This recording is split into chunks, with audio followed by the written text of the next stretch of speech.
the T20 World Cup.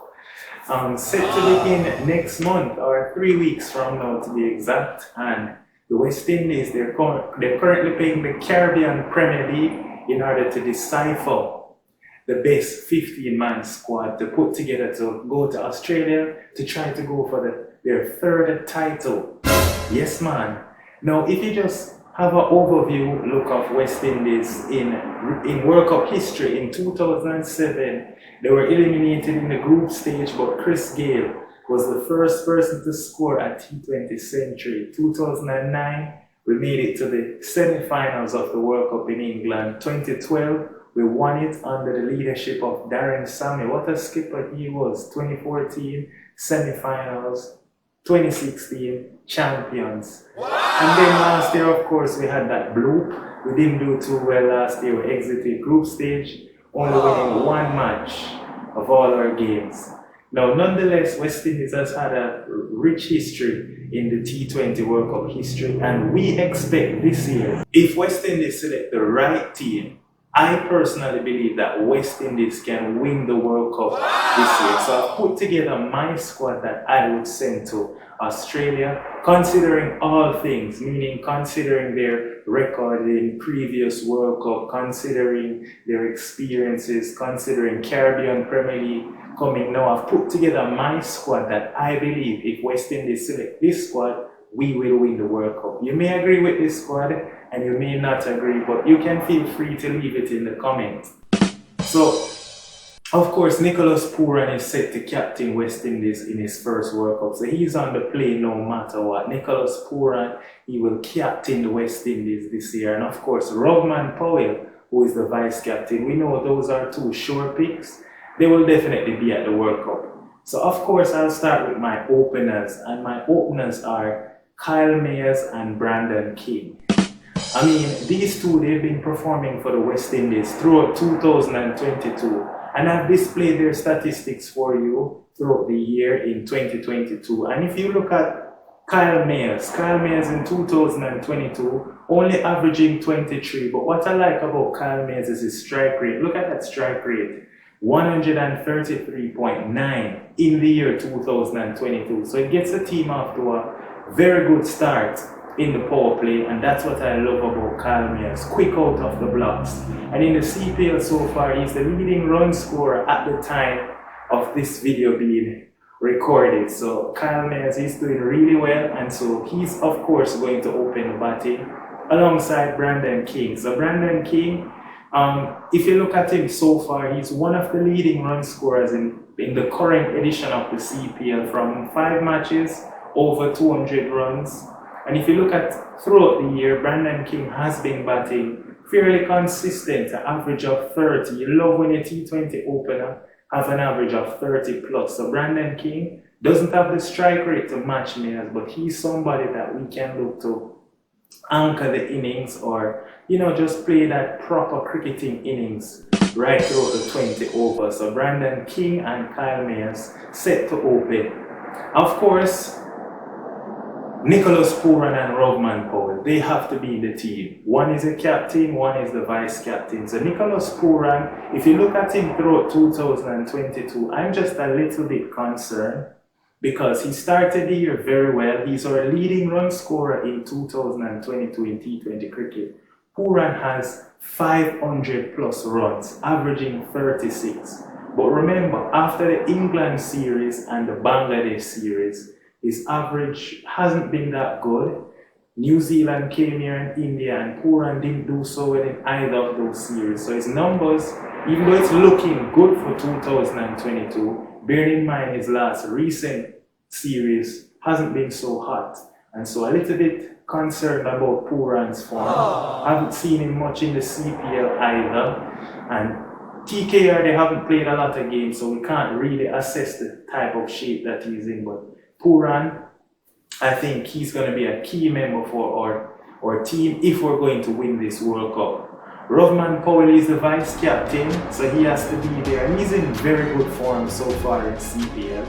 And he's been doing relatively well in 2022. Remember, he got that 100 against England. Only the third batsman in West Indian history to score a T20 behind two of the greatest of all time, Chris Gayle and Evan Lewis. Wow. So Rovman Powell, he's surely on the plane, and he's in fantastic form in the Caribbean Premier League, averaging above 60, over 200 runs from his 5 matches. You cannot ask for more from Rovman Powell, and let's hope that he carries this CPL form straight into the World Cup. Next is Shimron Hetmyer, the young Guyanese with all the issues regarding fitness and all of that crazy stuff. Finally, we're getting a Hetmyer fully pumped up and ready for the World Cup. If you look at what he did in the IPL in 2022, Hetmyer scored 300 plus runs, average about 45, and his strike rate was above 150. So if Hetmyer can just replicate that in the World Cup, batting at number 4 or number 5, or even coming in as a finisher, Hetmyer will help West Indies' chances of winning the World Cup. So Hetmyer, really hoping that Hetmyer can come in that sort of form. And if you look at his current international career, the numbers suggest that, you know, Hetmyer striking at 118, averaging 21. There's nothing much to his international career so far, but Hetmyer, if he can live up to what we've seen in the IPL and what he's currently doing for CPL as the Amazon Warrior captain, we should see very good Hetmyer for the World Cup. Now, onto the all-rounders. We all know one sure all-rounder is Jason Holder. He's currently playing for the Barbados Royals, no longer the captain, but if you look at Jason Holder, look at the wickets part of it. 6 wickets, averaging 16 with the ball and strike rate of 14. And look at his economy, 6.92. So Jason Holder, economy below 7. He's going to be essential in Australian conditions with his height, with the bounce that he extracts, with the length that he holds. Jason Holder, he's more a bowling all-rounder in my team. Hasn't really been in the best of form with the bat in 2022. Even though he is a key all-rounder for the World Cup, he has been struggling in the last couple of series. If you look at against New Zealand and India, 7 matches, only 7 wickets, and his economy well above 8 and his average 42.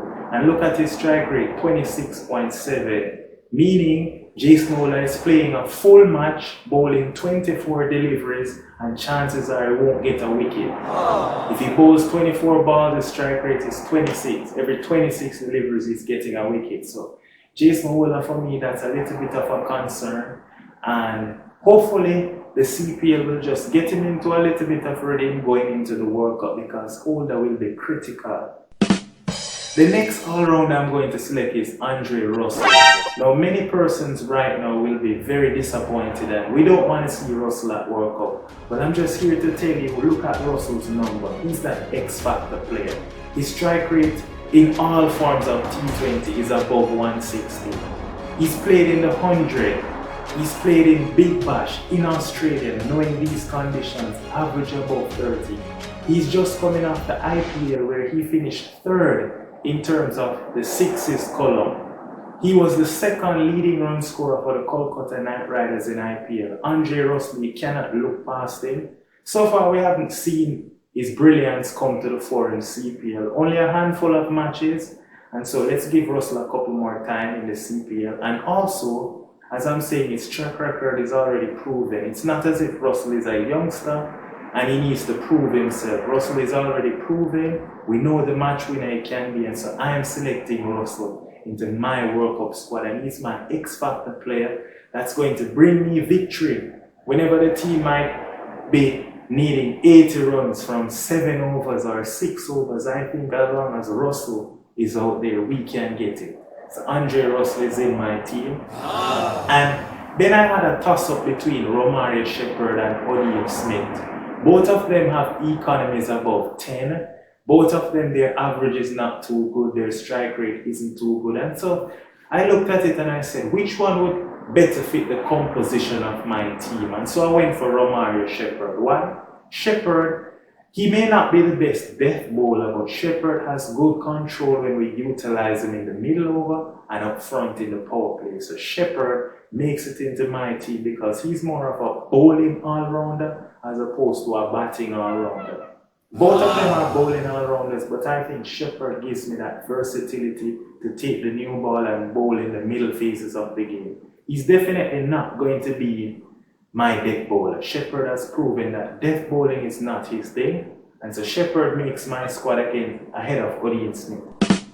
Now looking at the bowlers, there are some persons who just walk in the team. Guys, Sunil Narine, if he is available, let's be honest, we cannot keep out Sunil Narine. Look at Narine's numbers in the 100, in his T20 international career, in CPL, look at IPL. Guys, in IPL, Narine had an economy below 6. In CPL, currently his economy is below 5. In the 100, his economy is just about 6. In international cricket for the West Indies, his economy is just about 6. Guys, Narine walks in any team. Let's just be honest. Narine is the best bowler in the Caribbean, and if Narine is there, he then makes our spin attack very lethal, because guess what?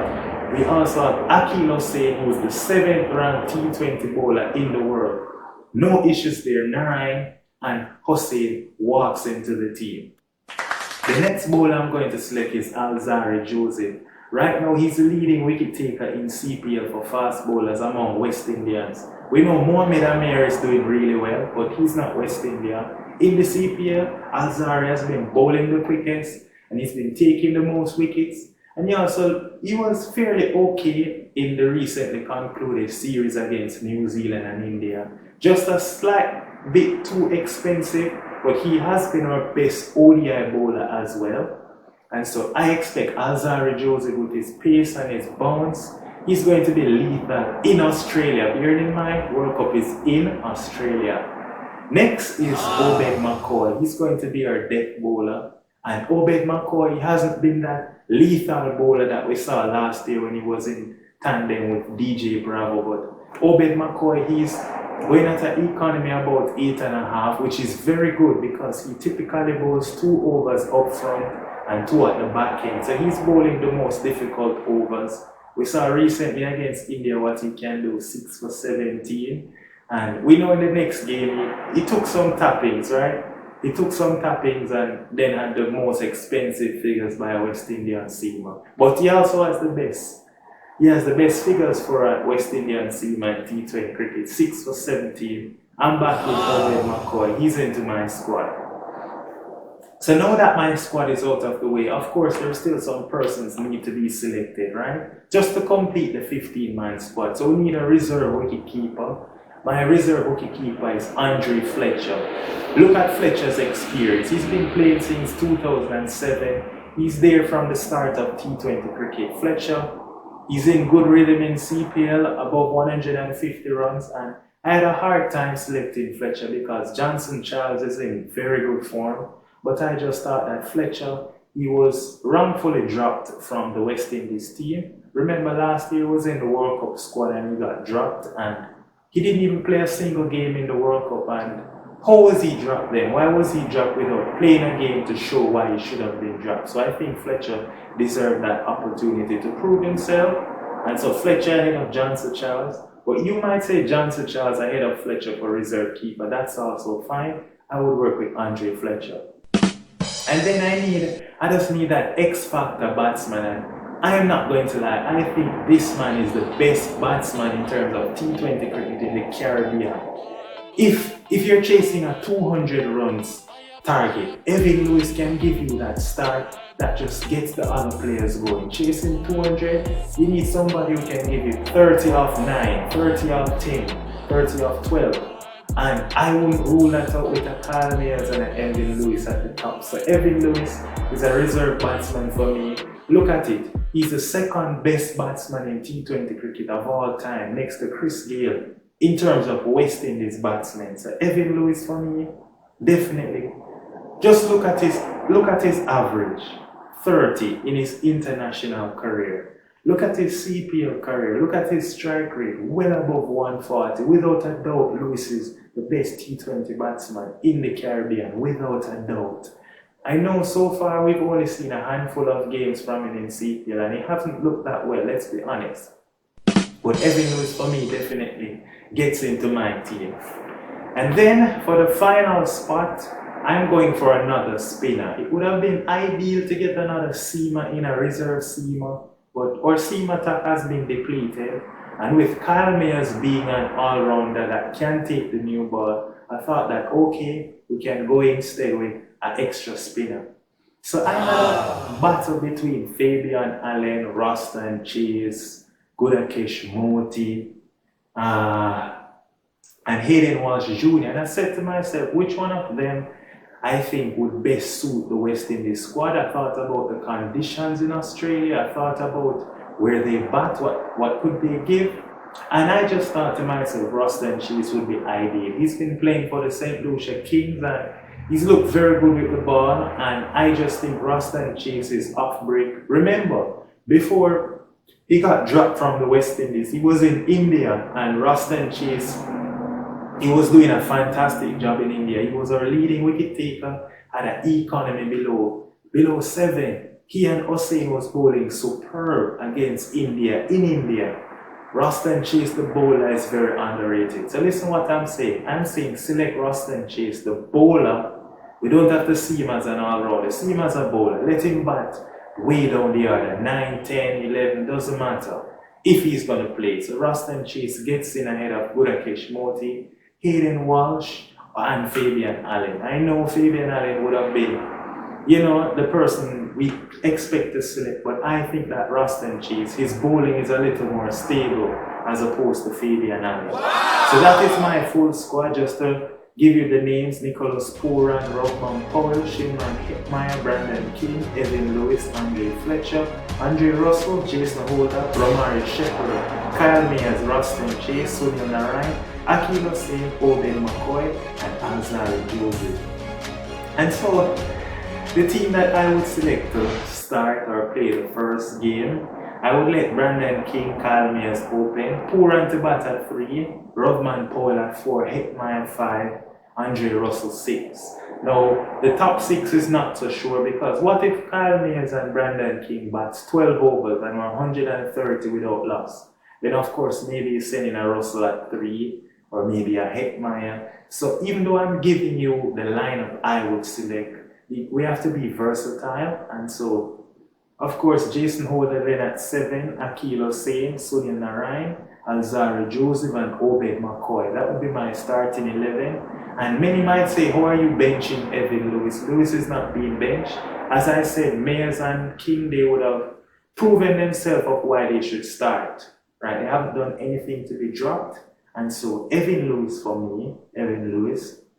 We're going to play the qualifiers and then the league phase. After we get through the qualifiers, we're going to have league phase. Meaning West Indies will play at least 7 or 8 matches in the T20 World Cup and possibly more. So we're going to need more than 2 openers. And so Evan Lewis will get his time, guys. Evan Lewis will get his time. For all the Lewis fan, I'm a big Lewis fan. You'll see Lewis having a big role in the World Cup. All 3 openers will have a big role in the World Cup. And just to manage their workload, the team will have to, chop and change when necessary. When to go Mayers Lewis, when to go King Lewis, etc. Alright, and my reserve players would be Sherfin Rutherford, Fabian Allen, and Odin Smith. So I think this squad will help West Indies to win their 3rd T20 title. What say you? Do you think this squad that I select is good enough to win the T20 World Cup? And what would be your changes to this squad? Just leave it in the comment below. And remember to just like the video and to subscribe. It is Ronaldo, and I am out. Bravo, DJ